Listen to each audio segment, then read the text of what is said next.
Está no ar mais um programa do Núcleo de Educação e Cultura, aqui da TV Comunitária do Rio, canal 6 da NET. Você pode acompanhar nossa programação acessando www.tvcomunitariatudojunto.rio. Eu tenho o imenso prazer de estar aqui iniciando uma entrevista com a professora Iris Soriano Nunes Miglio. Iris foi uma das coordenadoras, foi a coordenadora, junto com o organizador Gilberto Ottoni Porto, de um livro, Minha Rua Conta História, que fala sobre a cidade de Teófilo Otoni, em Minas Gerais.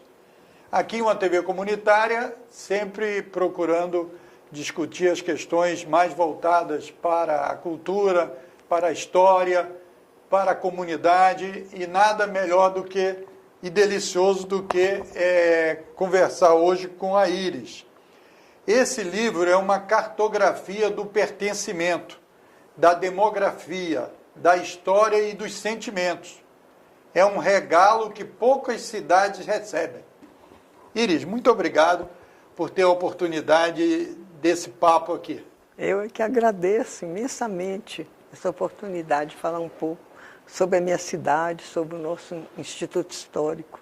Então, vamos lá contar primeiro, Instituto Histórico e Geográfico do Mucuri. Fale um pouco qual o objetivo desse instituto, como é que ele surgiu. O nosso instituto foi criado em 2003. Nosso objetivo era exatamente reviver a história da nossa cidade, da nossa região, da rica região do Mucuri, e levar também pessoas a pesquisar mais sobre todos os fatos que aconteceram no passado da nossa cidade, fatos esses que poderiam contribuir também para o progresso atual da cidade, as gerações atuais e para o nosso futuro, conhecendo o passado, como diz o sábio, né, que a história é a mestra da vida, né? Então, nós pensamos que cultivando a história e provocando novos escritores a falar sobre a nossa região, a gente poderia, então, ter mais foco sobre os nossos problemas, sobre a necessidade de melhorar as condições atuais da cidade e da região. Então, a história podia contribuir para isso. Sem conhecer o passado, fica difícil você transformar o presente, não? Exatamente, eu acredito nisso, que o passado é uma chave para você interpretar o presente e levar adiante o que for positivo, você continuar, o que foi errado, você descartar, não é? Então, a história é muito importante para a construção do progresso, para mim. Qual a ideia, como é que surgiu a ideia de, falando das ruas, dos nomes das ruas, você contar a história de Teófilo Otoni? Pois é, porque as ruas da nossa cidade, elas contam a história, porque nós temos ruas dos primeiros moradores da região. Então, quando nós focalizamos a história daquela pessoa, o que ela fez, com os filhos que deixou, todo aquele trabalho, então esse painel histórico da sua época aparece.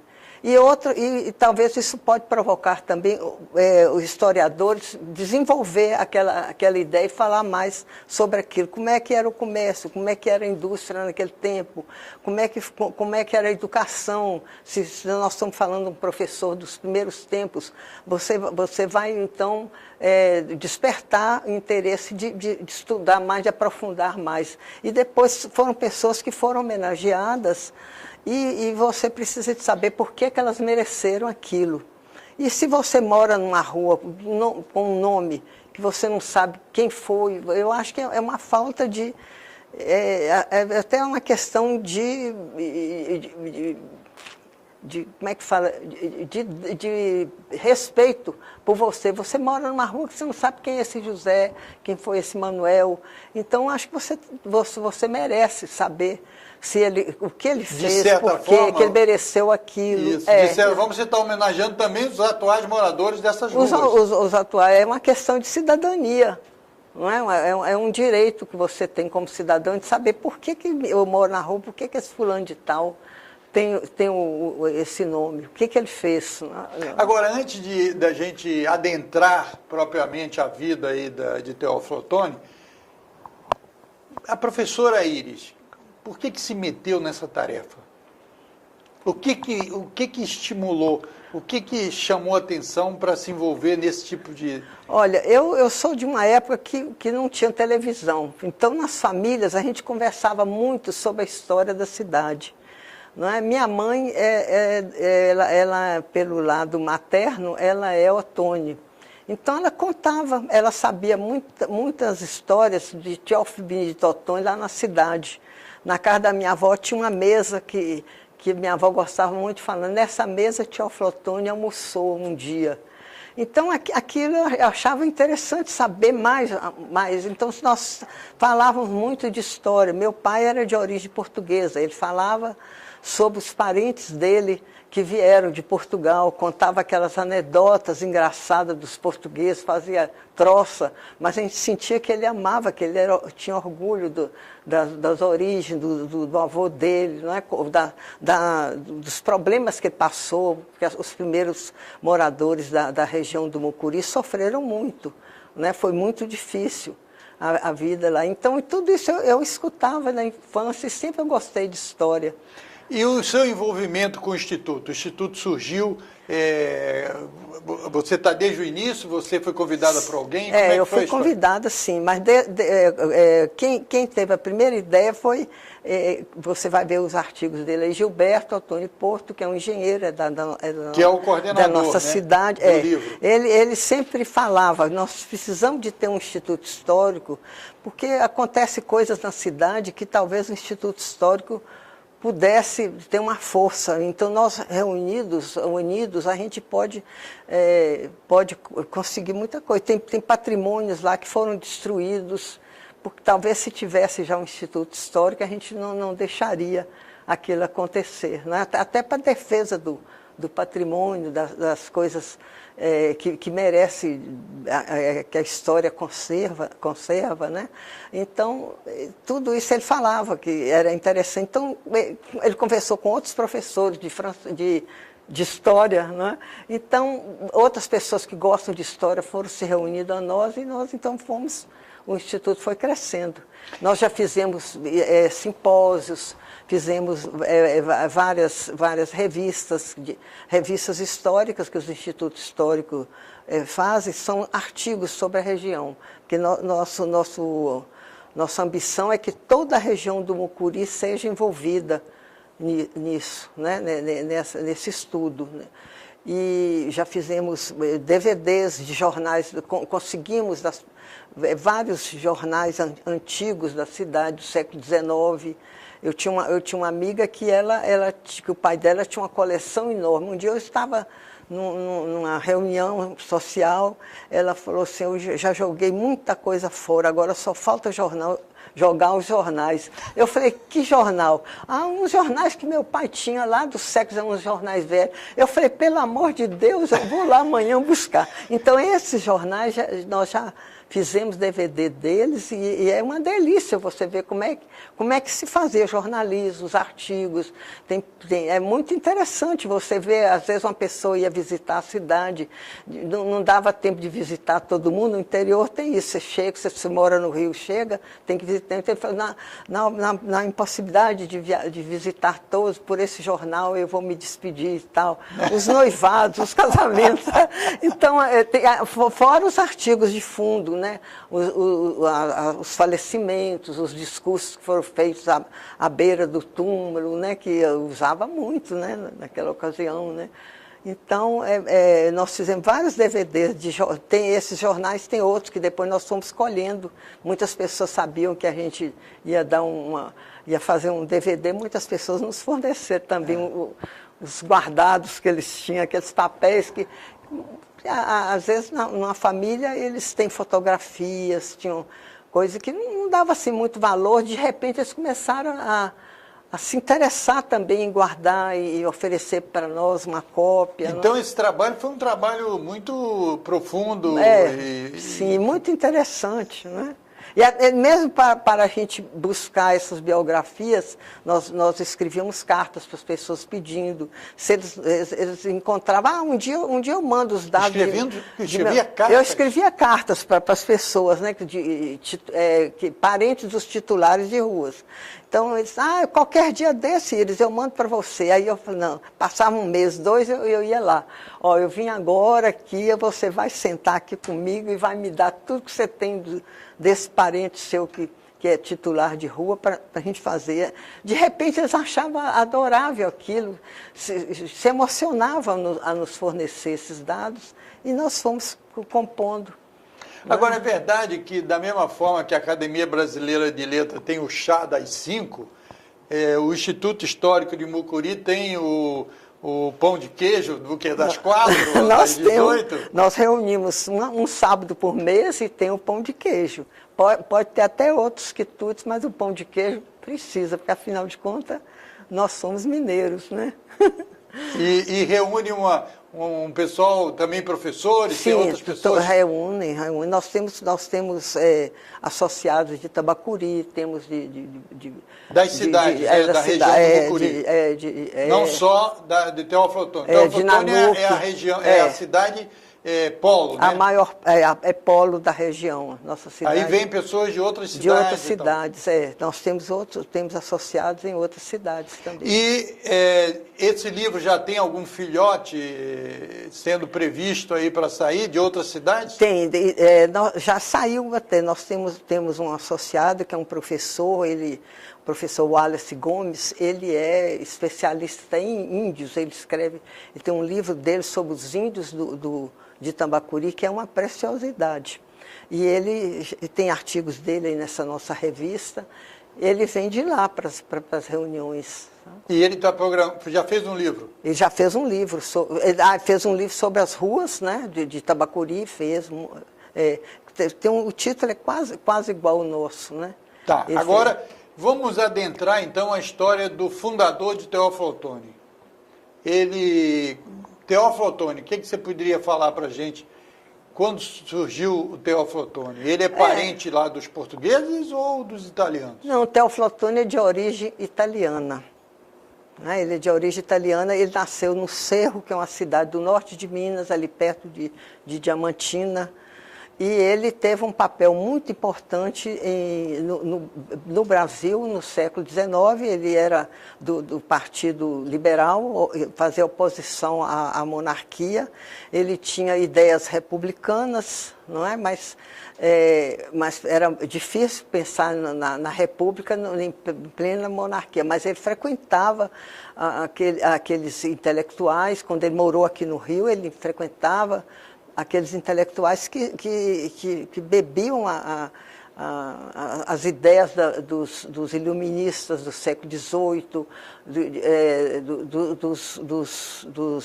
dos americanos que conseguiram a independência americana, não é? Filadélfia, para todos os republicanos daquela época, Filadélfia era um símbolo de liberdade, não é? Tanto que o povoado lá de Teófilo Otoni chamou primeiro Filadélfia, né? Que era um nome grego que significa a fraternidade, né? Então ele foi deputado provincial em Minas, foi deputado geral aqui, foi senador também. E ele foi considerado assim uma figura emblemática, extraordinária no século XIX, porque ele fazia oposição ao governo imperial, mas uma oposição muito respeitosa. E você poderia, para a gente entender um pouco, ele estaria mais num campo que hoje se chama de progressista, por exemplo? No campo progressista. Exatamente, no campo, porque em pleno ele gostaria que o Brasil se republicanizasse, tivesse mais liberdade às províncias, né? Que o poder era muito concentrado nas mãos do... E tivesse uma participação maior. Da a luta dele foi sociedade. toda muito grande nesse sentido. Né? Ele participou da Revolução de 1842, né? Aquela revolução que depois Caxias conseguiu abafar. Ele foi preso, ficou 13 meses presos, né, em Mariana. Depois, ele mesmo que fez a sua defesa, ele foi absolvido. E depois disso é que ele resolveu... Ele mesmo é que fez a defesa dele? Ele mesmo que fez a defesa dele. Ele escrevia muito bem, ele era uma... E ele fundou um jornal, não foi? Mesmo na prisão, ele fundou um jornal. Antes disso, ele tinha fundado um jornal na cidade dele, a Sentinela do Cerro. Muitos artigos que ele escrevia eram replicados em jornais do São Paulo, do Rio. Não é? Então, o trabalho dele, que acabou gerando a cidade que hoje a gente conhece com o nome de Teófilo Otoni, que é o nome dele, como é que eu soube que teve uma saga aí para ele? Sim, porque a região do Mucuri era uma região que Minas Gerais não tinha lucro nenhum, porque era só mata, era Mata Atlântica e índios. Então o governo não tinha conseguido colonizar ali, não tinha, toda a experiência que eles tentaram não tinha dado certo. Então, depois que ele participou da Revolução de 42, aqui no Rio ele começou a desgostar do partido dele, mas ele não queria sair do partido. Ele estava desgostoso que muitos companheiros estavam aderindo, estava abandonando as ideias, aquelas ideias de liberdade e de progresso que ele tinha, de progresso político, republicanas, né? Então, ele pensa assim, certamente foi isso que ele pensou, vou dar um tempo. Então, ele lembrou dessa região do Mucuri. Vou tirar um ano sabático. Sim. Aí foi inventar uma cidade. Aí ele fez com o irmão dele, ele organizou um projeto de colonização do Vale do Mucuri, que é a companhia de navegação. Então, Mucuri, para o pessoal entender, é o rio principal da região. É o rio principal lá de Minas, daquela região que é perto da região do Jequitinhonha. O Jequitinhonha já existia ali. Mas então ele imagina de fazer uma companhia de navegação, porque ele achava que o rio Mucuri era navegável. Então ele teve... Uma companhia de navegação. Naquela época era uma companhia que fazia o transporte, né? Seria o transporte, porque o transporte seria pelo rio Mucuri, da produção lá da região dele, do Cerro. Ele pensou muito na região política dele, que ele era político lá. Então, as mercadorias do Cerro tinham um trajeto muito difícil, porque tinha que passar por Ouro Preto e tal, para chegar aqui no Rio, nos centros produtores. Então, ele pensou assim, se passar aqui pelo rio Mucuri, foi lá para o Atlântico, de lá toma um navio e chegava no Rio de Janeiro e em São Paulo. Então, né? Ele é um desbravador. Então ele pensou isso, né, de fazer. Mas acontece que quando ele começou a agir lá na Companhia do Mucuri, ele viu que o rio Mucuri não era totalmente navegável, o trecho era muito pequeno. Então ele teve que construir uma estrada. E todo o dinheiro da companhia, 75% da companhia, foram ações. Até o Barão de Mauá, que era amigo dele, tinha ações da Companhia do Mucuri. Né? Então, entre os amigos, ele fez aqui. Só 25% que foi capital então, ele já era o que hoje chamamos de empreendedor. Ele era empreendedor. Porque ele mobilizava outros... Ele já tinha muita experiência do Banco do Brasil mesmo, ele junto com o Barão de Mauá. Mas eu queria que você contasse essa história. Então, ele partiu para desbravar essa região com uma informação que não era muito precisa, que era o leito do rio. Aí é que ele gastou muito dinheiro, porque o leito do rio não era navegável na sua inteireza. Sim. Então ele chegou... Só que, por que ele... como é que ele chegou a essa conclusão que não era? Porque esse mapa era feito numa época... foi feito por um engenheiro francês, Victor Renaud.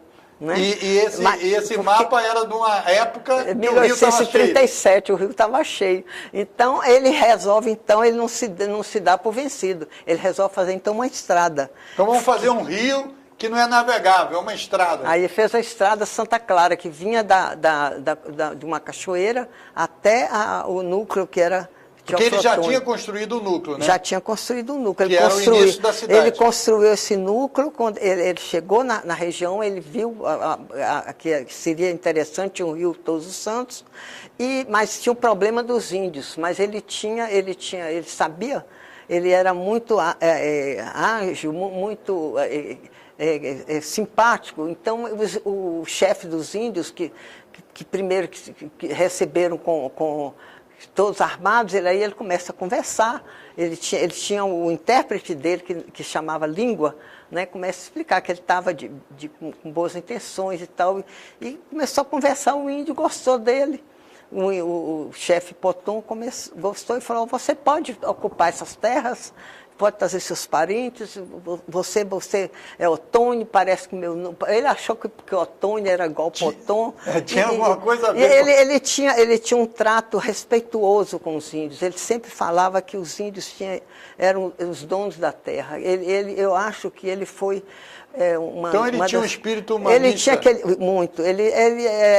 Por exemplo, o Marechal Rondon, eu acho que o Marechal Rondon era respeitoso com os índios. Teófilo Otônio é da mesma família assim, de pensamento do Marechal Rondon, né? Naquela coisa que ele falava, morrer se é preciso, matar nunca, né? Ele nunca pensou de... Nossa Senhora, eu vou até falar com o Soriano, nosso presidente aqui, porque esse pensamento é totalmente o inverso de hoje, né? Hoje eles pensam primeiro em matar, para depois perguntar quem são as pessoas. Então, ele tinha um tratamento sincero, porque era realmente o modo de pensar dele, que os índios mereciam respeito, porque os índios foram muito massacrados na região do Rio Doce. Você sabe que aquela carta do Dom João VI, aquela carta... Que ele manda que os índios tinham que se curvar aos portugueses, senão seriam mortos, né? Eles matavam índios, tribos e tribos, né? Então os índios sabiam disso, tinham pavor. Então quando ele chega e começa a tratar bem, então ele teve uma ajuda dos índios para esse foi quando ele montou o primeiro povoado, né? O início. O início. E aí depois ele foi fazer a companhia de navegação para fazer o trânsito, né? Quando ele inaugurou a estrada Santa Clara, que foi a primeira estrada de rodagem do Brasil. Primeira estrada de rodagem do Brasil. Do Brasil, a estrada Santa Clara. Então, a estrada carroçável. Nós ainda temos uns trechozinhos lá, de vez em quando, os estudantes de história vão lá olhar. Iris, realmente, eu vou falar com o Soriano que eu não posso fazer uma entrevista de 27 minutos com você. A gente tem que fazer uma entrevista muito mais longa, mas pelo menos você aí que está nos assistindo vai poder conhecer um pouco mais e se preocupar em pesquisar sobre Teófilo Otônio, certo? Esse livro, obviamente, ele não está disponível assim para venda em livraria, mas nas bibliotecas. Lá na livraria não, nós temos lá na nossa cidade, nós temos a venda. Tem a pelo venda em Instituto Teófilo Histórico. Otônio, podia fazer uma visita a Teófilo Otônio. E, Minha Rua Conta História, do Instituto Histórico e Geográfico de Mucuri. Nós temos o site. Tem um site? É. Então, vamos escrever aí no rodapé aí da tela o site do Instituto.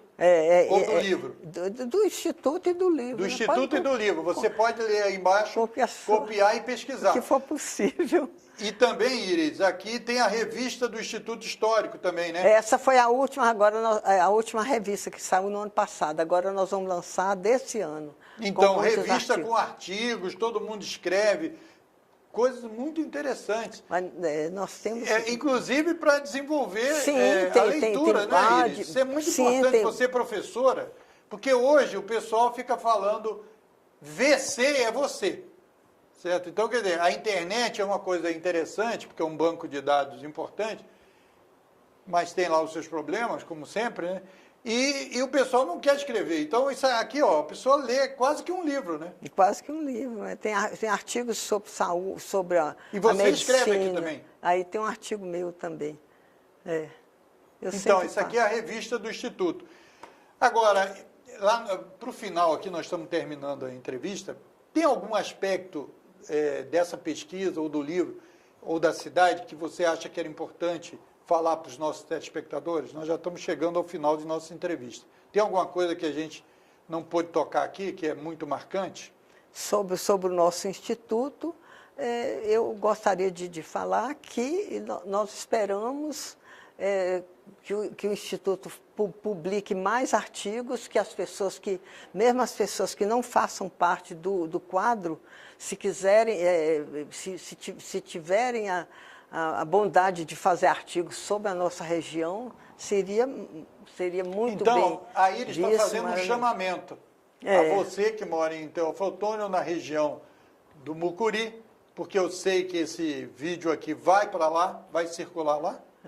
Olha bem, atenda a professora. E mesmo aqui no Rio, se tiver estudiosos de história que quiser fazer um artigo sobre a região do Mucuri, não é? Então vamos escrever aí na tela o e-mail da professora, um e-mail que ela receba as informações do Instituto. Vamos aí ler aí na tela e contribua. Você mineiro que mora no Rio, você parente de mineiro, ou você que tem ligação com a história, certo?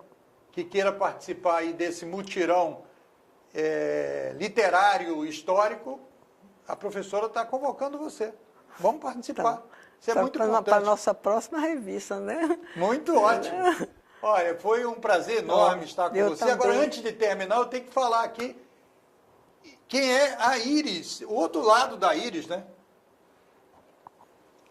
Você conhece e poderia contar alguma fofoca aí que o povo aqui não sabe sobre o tal do Francisco Soriano? Francisco Soriano vem a ser o presidente aqui da nossa TV, certo? Um militante histórico aí de todo o movimento social. Quem é você? Você e o Soriano têm alguma coisa a ver? É meu afilhado. É meu afilhado, é o caçula da nossa... Ele é seu irmão, é meu irmão é o caçula da casa, de 10 irmãos, ele é o caçula. Você é a segunda? Eu sou a segunda. E ele está lá no 10º? Lá no 10º, então. Ele deu muito trabalho? Deu. Deu muito trabalho, Deu muito trabalho, era bem levado. Viu? Bem levado. Mas ele... Tomava banho no Rio Todos os Santos, escondido. Ah, é? Né? Que lá tem um rio, hoje em dia ninguém toma, mas naquele tempo os meninos, que a gente sabe que é muito poluído, né? Sim. Os rios do Brasil geralmente estão muito poluídos. Mas ele também participa do Instituto, né? Ele participa, ele é sócio Ele é um cara muito inteligente também. Ah, sim, ele já esteve lá, tem colaborado, tem artigos dele em nossas revistas. Ele é um estudioso, um idealista, não é? Soriano, eu queria agradecer aí porque você teve a bênção de ter uma irmã como a Iris. Certo? Iris que nos traz aqui uma preciosidade, contando a história da região dela, dedicada a... Podia estar aposentada, de perna para o ar, vendo novela, etc. Tal, nada contra as novelas, mas ela está aqui ajudando a escrever a história do Brasil, né? Porque a história das cidades é a história do Brasil. Sim. Eu queria agradecer muito a sua presença aqui. E se você quiser mandar um alô aí para o pessoal do Rio ou para o Soriano, você fica à vontade. Eu agradeço muito essa oportunidade de falar um pouco sobre a minha cidade, sobre o nosso instituto. E eu gosto muito do Rio de Janeiro. O Rio de Janeiro, depois da minha cidade, é a cidade que eu mais amo. É o Rio de Janeiro. Quando eu estou para vir para cá, quando eu arrumo a mala, eu já arrumo feliz, que eu venho para essa cidade maravilhosa, de gente tão simpática e tão alegre. Né? Muito obrigado. Obrigada, viu? E eu queria agradecer você também, que teve a paciência e nos deu essa audiência aqui do nosso programa, e dizer que o Núcleo de Educação e Cultura está aqui em ação e você pode acompanhar os programas do Núcleo de Educação e Cultura e os demais núcleos aqui da TV e toda a programação pela internet, ao vivo. Mesmo quem está em casa assistindo o Canal 6, você estando na rua com seu celular ou com um computador, você também pode assistir no www.tvcomunitaria.rio. E se você quiser rever outros programas, você pode ir lá no nosso canal no YouTube, que todos os programas estão lá arquivados. Até uma próxima oportunidade, Núcleo de Educação e Cultura, aqui do Canal 6 da NET, TV Comunitária do Rio.